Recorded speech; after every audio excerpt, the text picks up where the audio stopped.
Hi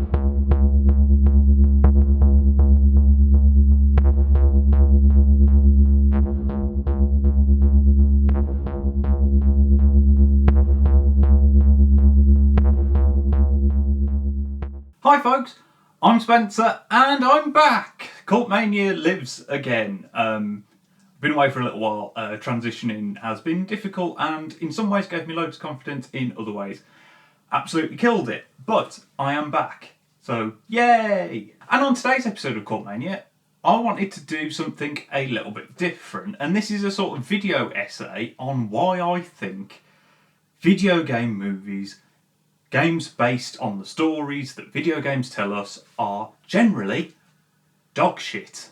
Now, I know that not every single video game movie is hated by everyone, but generally they always come out to terrible critical reception, these days very angry tweets, and I don't really get why. We are in a period of time in which nearly every major mainstream film has already been based on something, you know. Comic book movies are absolutely massive. We've got people still trying to churn out Harry Potter stuff, despite the fact that we've run out of books God knows how long ago. Also, Q, Rowling. So yeah, why is it so impossibly difficult to make a movie out of a video game?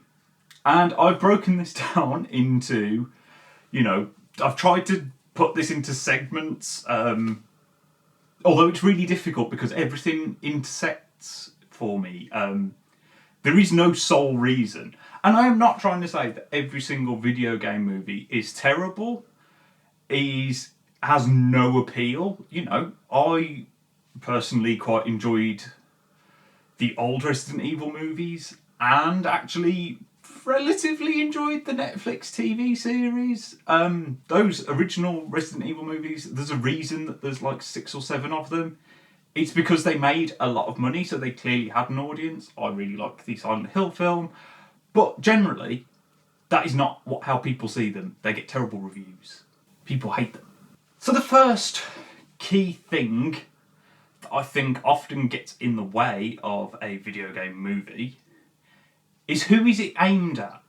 Who is the target audience for your adaptation? This is a very difficult line to tread, or at least feels like one when you look at the history of video game. Are you making it for people who are already a massive, huge fan of the property, the franchise, whatever? Or are you trying to bring in a new audience? Now, one of the key ones for me in recent memory that clearly had no idea was going for the wrong audience was the most recent Tomb Raider film, the one that had Alicia Vikander in it. Because that is based on the more recent rebooted version of Tomb Raider, which all the games in the newest trilogy are 18 rated and contain a massive amount of death scenes like this.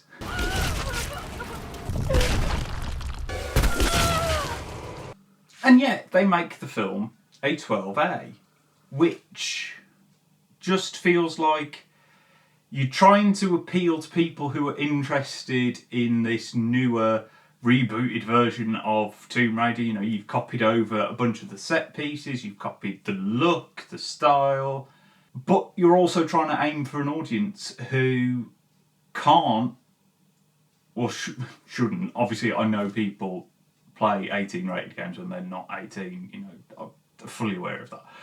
But it doesn't match up. So you've sort of already created this weird disconnect between what the people who play the games know and potentially play them for, all the sort of darker violence, gore aspect, but you've put it in a 12, you know, now you've got a 12 rated audience where people are coming for a sort of fun romp. Can't be too careful these days. The world has gone bloody mad. Doesn't go together.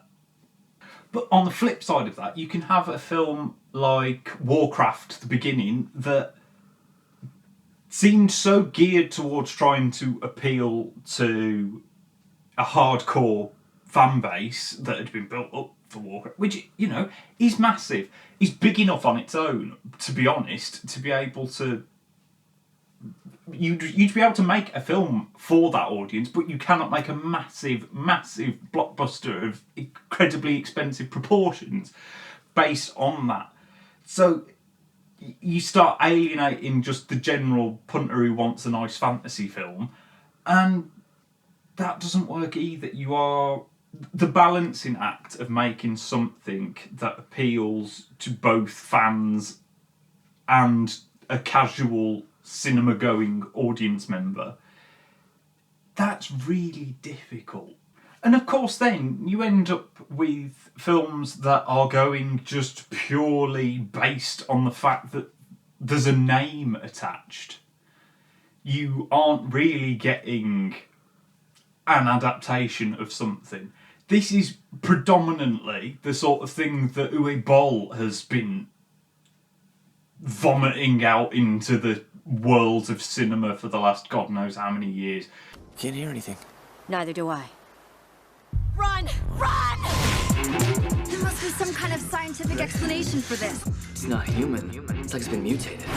With, you know, House of the Dead, Alone in the Dark, Blood Rain, Postal. Who the fuck thought we needed a Postal film? I mean, it made a freaking Dungeon Siege movie.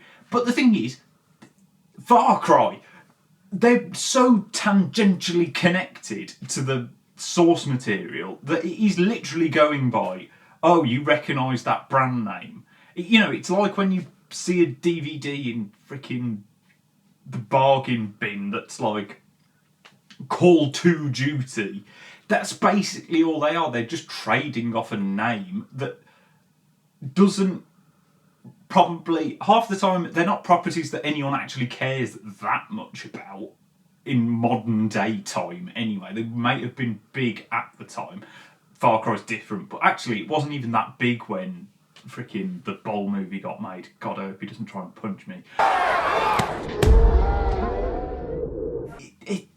They're trading on a name that people in the general public don't care about, and they're going to piss off anyone that does care about the property because they've got nothing to fucking do with it. Speaking of having nothing to do with it, plot is a huge thing for multiple different reasons. What do you do? Video game stories are long. They take place over... Generally, let's go for like 8 hours is an average time to tell a story. How do you compress that into 90 minutes, 2 hours, and still feel like you did everything?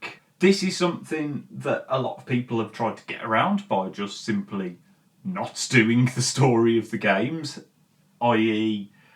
the original Resident Evil storyline from the Paul W.S. Anderson series. I'm waiting to cock up and say Paul Thomas Anderson.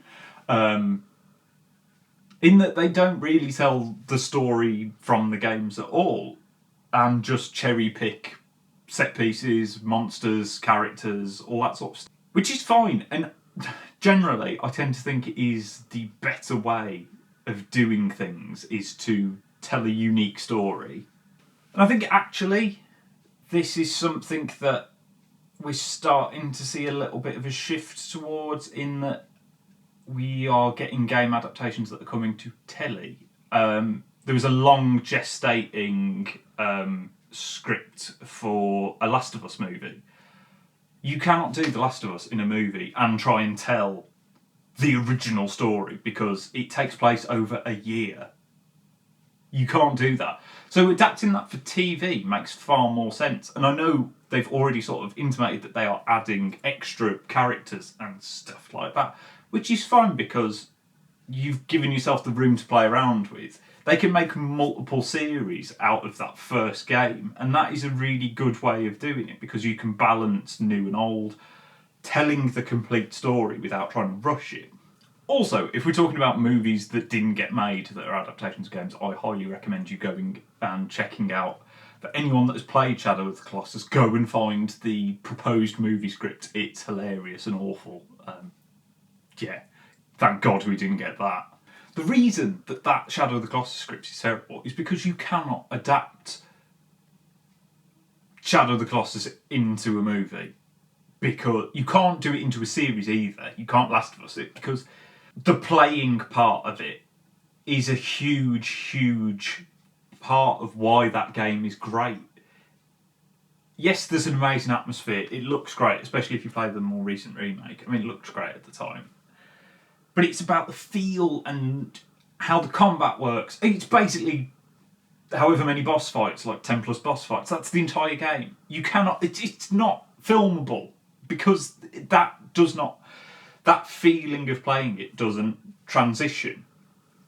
Similarly, I think plots can have stuff that doesn't work. We get in... It's a Bioshock movie, I'm pretty sure. Again, this has been going on for a long time. But to me, you cannot tell the original plot of Bioshock. I'm not going to spoil it because someone out there may not have... But the agency of the player is such a huge part of why the plot of Bioshock works that when you're just a passive viewer, it's not going to transition, it's not going to translate, not transition, that's me. This is a huge thing. Games are written with stories that go on over a stretch of time with blank points or just incidental dialogue that makes them great. Or the fact that you are playing it, which I will come back to in a bit. Weirdly, there are also video game movies that seem to just have enough story from their game that you could make a very interesting film, and then decide to add way more. I really like the original Silent Hill film, the Christoph Gans one. It's got loads of moments that you're like, yes, this is Silent Hill. Loads of cool creature designs, which I'll get into in a minute. But Silent Hill 1 has a very simple story. Parent looking for child in scary town uncovers supernatural shit. Ace. You can make that into a film. That's all you need. You don't need a whole load of shite about Sean Bean walking around in an alternate reality version of whatever's happening in the Silent Hill that the plot is happening in. It's making a film into like a 2.5 hour film that didn't need to be, for no apparent reason, and then having a really confusing ending. Now, speaking of monster designs, accuracy to the source material is going to be a huge thing, especially if you are trying to appeal to the fans, which is, I guess, why you are making a film based on a property that pre-exists anyway. And we have gotten to a point in which I think fans are willing to see little changes made. Yes, there will be angry people on Twitter, but little changes people won't mind, because you are going to have to make changes to adapt something to the screen. But there is a lot that you've got to try and get right. Now, this is something that I think the old Resident Evil movies did really well. And actually, generally, across the board, they have done pretty well. Is monster designs always look really good. They're recognisable. It's a lot of the fun of watching those films, TV series, whatever, is spotting stuff that you recognise. And, even the Netflix series, which I know everyone hates, but me, has nice little Easter eggs, playing Moonlight Sonata on the piano, blah, blah, blah. Great moments that if you are a fan, you will notice. Now, along with your creature designs, you need to do costumes. You want your characters to look like the characters in some way, but that might not practically work. You could end up with really costumey looking costumes. You can end up having to bring in iconic characters, moments that don't actually fit within the story. This Silent Hill film brings in nearly everything from Silent Hill 2 because the creature designs from Silent Hill 1 aren't iconic and are nowhere near as good. But this means that for fans who are going, well, Pyramid Head is James Sunderland's grief and the punishment that he's going through. Why the fuck is it here in this story that has nothing to do with him? Why is the sickly lying figure here when it has nothing to do with Alessa at all? You run into all these other problems, but I mean, you also need the iconic stuff, even if your story doesn't really suit it. This is what I'm saying. Everything loops back on itself, and I think there's just too much really to comprehend. But the second you take a big swing, or just completely ignore the accuracy entirely, you start to have problems. Now, sometimes these can be small inaccuracies that may well piss off a hardcore fan like myself, that are perhaps you get a character that should be one thing and you've just used the name and reworked them. This reminds me of the bit in Welcome to Raccoon City, the recent accurate reboot of Resident Evil, in which they turned Lisa Trevor, one of the most sort of heartbreaking, terrifying antagonist creatures that's ever been in Resident Evil, and give her a freaking scene in which you might as well have just walked out of Blade or something. She starts doing sick Matrix fight scenes with zombies, and you're like, what? That really pissed me off. But to a casual fan, you'd let that by and it wouldn't bother you. Then you have films like the Super Mario... Then you have films like the Super Mario Brothers movie, in which it's fucking nothing like the games, apart from the fact that you've got characters in green and red with hats and dungarees. It's set in a dystopia. Goombas are just weird. Yoshi is a full-on dinosaur. There's gunk everywhere. It's dark. They turn Bowser into freaking Frank Booth by way of Max Headroom, which is actually important because that's the people that made it. Why? Why even bother paying money to adapt a game franchise and then doing that with it? Casting is another huge thing, which, I mean, we all know what Twitter is like with castings. You will be decried if you in any way deviate from the perfect photorealistic version of your cast member. So recently, Welcome to Raccoon City having a Hispanic version of Leon, which, yeah, seems random. It seems less random when you watch the film, and he's a sleepy racial stereotype, which I have more problem with than the actual casting. But you are always going to run into the idea that you've cast the wrong person and everyone will have an opinion on who you should have cast instead. But it's a really difficult one. I don't really care what someone looks like. If they don't look like the part, I don't really care. I have more of an issue with miscasting someone and them not being able to... not seeing the character on screen. Take Tom Holland playing Nathan Drake in the new Uncharted movie. He's just playing Peter Parker. He's just playing the same role that he plays in everything. What? When I'm like... there was no point. He was just cast because he's a star name. This is like freaking Chris Pratt playing Mario in the new animated Mario. What? No. If you're doing an animated one, just cast the bloke who fucking voices Mario. You don't need a star name. But that is a huge part of it. Stars sell movies, and a lot of the time, that star doesn't need to be the person who can actually play the role. It just needs to be someone who's going to get bums on seats for the people who don't... You know, you're attracting that audience again that don't have a full interest in the property. My final big point is that you will have seen it all before. If you are a fan of the video games that your film is now based on, if they are adapting the story properly and copying over set pieces or whatever, you've seen it. You know what happens. Now, if we're talking about big set pieces like the Uncharted movie, which was a prequel, but has the bit from Uncharted 3 where all the stuff comes out the back of the plane, you've seen that sequence. Not only have you seen it, you've played it, you've experienced it, you've been through the entire process, and in many ways probably had a more exciting time because you got involved, you jumped, you shot, you did all the stuff.